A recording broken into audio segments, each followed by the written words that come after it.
అందరికీ నమస్తే. Welcome back to rainbow home cooking. ఈరోజు చూపించిపోయే సింపుల్ అండ్ టేస్టీ రెసిపీ దొండకాయ ఫ్రై. దొండకాయ ఫ్రైయే కదా, సింపులే కదా అనుకోవచ్చు, కానీ ఇది అమ్మమ్మ ఇంకా మా అమ్మ స్టైల్ అండి. టేస్ట్ చాలా బాగుంటుంది. ఇది నా ఫేవరెట్ రెసిపీ. చాలా అంటే చాలా చాలా బాగుంటుంది. ఈ ప్రాసెస్లో ఒకసారి మీరు కూడా ట్రై చేయండి. ఈ రెసిపీ కోసం ఒక కడాయి పెట్టుకొని నువ్వుల నూనె వేసుకోవాలి. ఈ ఫ్రై నువ్వుల నూనెతో చేసుకుంటేనే టేస్ట్ చాలా బాగుంటుంది. చిన్నగా కట్ చేసుకున్న దొండకాయ 2 కప్పుల వరకు వేసుకోవాలి.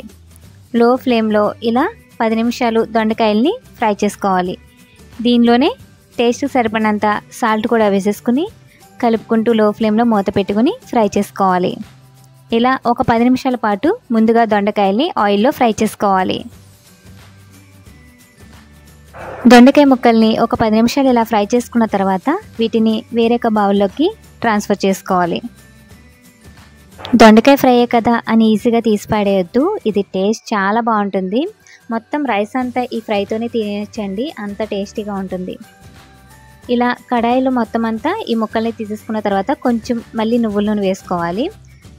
దీనిలో 1/2 టీ స్పూన్ ఆవాలు, 1/2 టీ స్పూన్ జీలకర్ర, 1/2 టీ స్పూన్ మినపప్పును వేసుకుని ఫ్రై చేసుకోవాలి.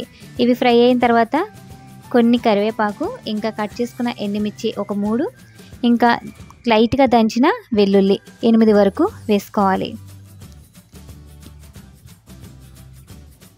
వీటన్నిటిని ఫ్రై చేసుకోవాలి. ఈ పోపు అంతా ఫ్రై అయిన తర్వాత దీనిలో 1/2 టీ స్పూన్ పసుపుని యాడ్ చేసుకోవాలి.